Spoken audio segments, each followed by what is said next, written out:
Hey guys, my name is Tatiana. Today we're going to be talking about my article brief, which is on Beauty in Conflict, Discussion on Art by Danielle Montoya. So this is the sample essay that the textbook gives us for the Generic Criticism Method chapter. So kind of to get into it, I wanted to give a short definition from the textbook on the Generic Criticism Method. It seeks to discover how one situation affects one particular rhetorical act, and the generic critic seeks to discover commonalities and rhetorical patterns across recurring situations. The textbook also states that genre connotes sameness in kind, type, or form, and is used to refer to a distinct group, type, class, or category of artifacts that share important characteristics that differentiate it from the other groups. So that's kind of just talking about how we basically group items together to be able to compare uh, and kind of have like the same expectations almost for that group. So we're going to be talking about this piece titled Discussion on Art. And this photograph was found by Danielle Montoya, the author of this essay herself, in an Ansel Adams calendar. So Ansel Adams is the photographer. To her surprise, though, it seemed different from the rest of his pieces and challenged the characteristics of his well-known genre. And this is kind of the rhetorical question or statement that Danielle offers. And she says that the author or critic seeks to figure out if this photograph reflects the characteristics of Ansel Adams' genre, and if so, how it plays a role in communicating his artistic perspective. So, how does this piece fit in? How well does this piece fit in with the characteristics of his genre? And if it does fit in, how does it help in communicating his own perspective as an artist? So this is Ansel Adams. He is a well-known artist known for his landscape photography, though, which is why Danielle thought it was so strange to see the other photograph with just like humans. But yes, landscape photography with a concentration on conflicting themes in nature. And yeah, like I said, Danielle discovered the photograph and thought it was strange, so she decided to do some research. So these are kind of like the 5 characteristics that Danielle put together that kind of describe and encompass uh, Ansel Adams' work. So again, he has a focus in contrasting themes, and these 5 are what I'll explain to you guys right now. So a contrast in natural settings. So these are photos of examples that Danielle gives, and yes, these are by Ansel Adams. So natural settings, we can kind of see here in these photographs and examples that there is no posing necessarily done to these photos. They are untouched by humans. No humans are pictured, even though there are human-made items, but they are untouched by humans, and the pictures themselves are unprovoked by the artist himself. So he only positioned himself to like get a certain angle or whatever, but he did not pose or touch these items to photograph them. The next contrast is the contrast in light and dark. So I think this is probably the easiest one to see pictured because it's simply seeing if there is dark and if there is light. And for example, like in the photo with the statue, you can see how the light is just solely reflecting and hitting the statue. You can't see light in the background, and that gives meaning to what the statue may mean, or just what he wants to emphasize in the photo. So yes, light and dark is a signature aesthetic that emphasizes contrast and conflict. Um, so after that, we have highs and lows, the contrast between those. That just rhymed. I didn't do that on purpose. I'm sorry. Yes, the highs and lows. And this is talking about kind of like a spatial aspect. So you have the highs of like the houses in contrast with the mountains. The mountains are enormous, and they like tower over these homes, and then the homes being pictured so closely to the mountains, they could look smaller technically, but I guess because we have an up close look, the mountains, you know, don't look as big because the houses look bigger as well. But there is still contrast there.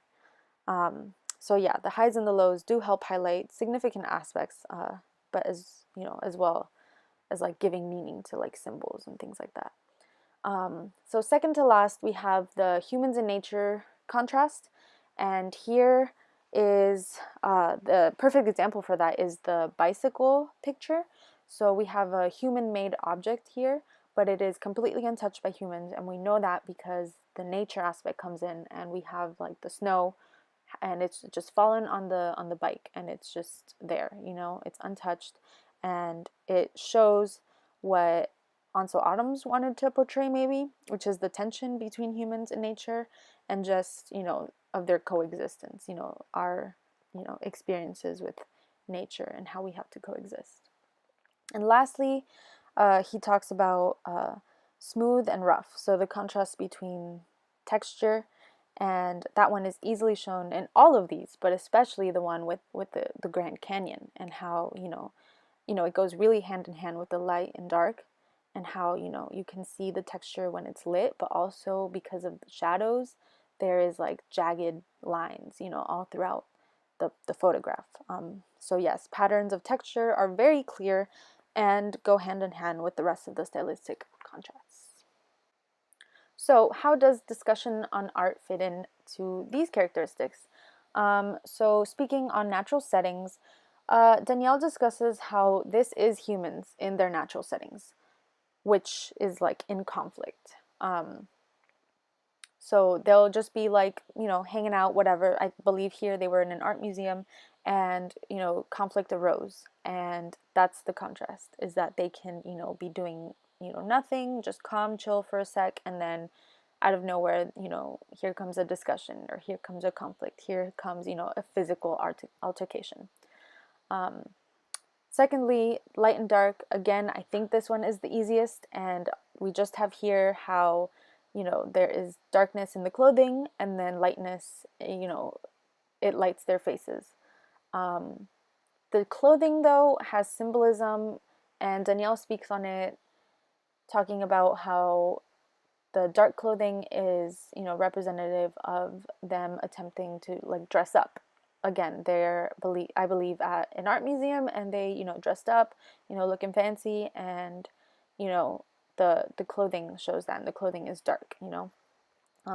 So it's like fancy, and they're dressed up. But then you have like their expressions, and the light in their face shows their expressions, and, you know, it can show, kind of going hand in hand, skipping a little bit here, but smooth and rough. You know, their expressions can be rough.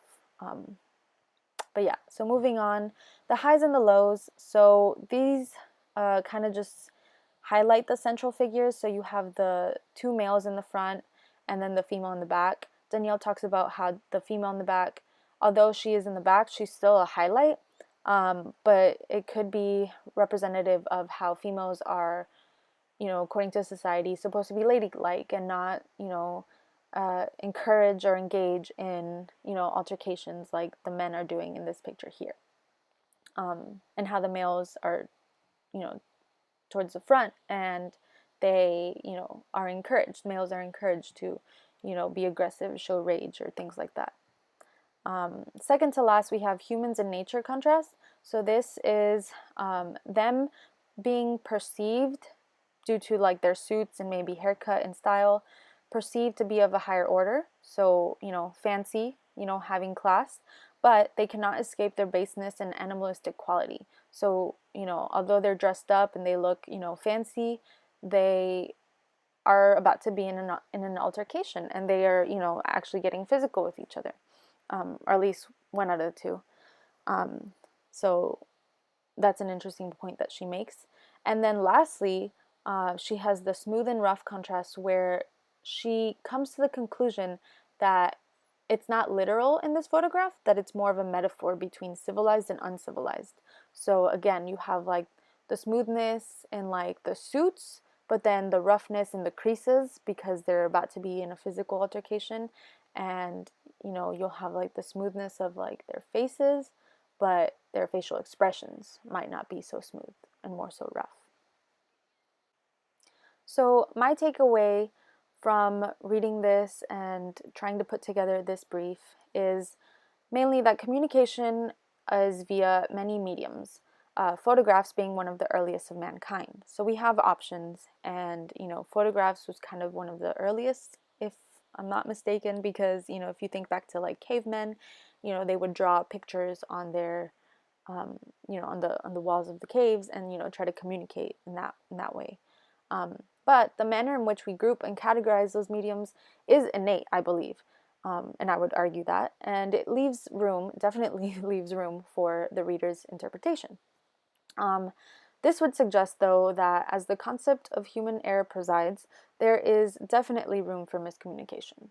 And that being said, with methods of criticism like the generic method, we are able to contextualize and narrow down the art of criticism and opinion forming. Otherwise, not being able to refer back to some kind of rubric when criticizing vague and interpretive mediums or just pieces of rhetoric, such as photographs, um, it would be extremely overwhelming, and I think ultimately have no purpose, because you're not comparing it to anything. You're not, giving it a standard of any sort. So yeah, that is my takeaway. And the two discussion questions that I had are listed here, so I'll read them for you guys. Would this have been a different analysis if Adams had an eclectic artistic style? How would you go about creating a generic criticism analysis if he had an adaptable and variable style? So if he just could switch it up, if he had no consistent patterns, in his work that could make you be like, oh, this is his and this is also his. Um, would the method change? Why or why not? And if so, which one would be more fitting then? And then lastly, my second question is, does our human need to find consistent patterns and rhythms encourage artists to find and stick with one style? Why or why not? Does an artist have the right to switch it up often? Can he or she do so without losing an audience? Or would he or she gain an audience? So those are my two questions for you guys. I'm excited to see what you guys think, and I hope this was helpful and insightful. And I'm also excited to see your briefs as well. That was my quick reference, real quick there, but yeah, thanks for following and watching and listening.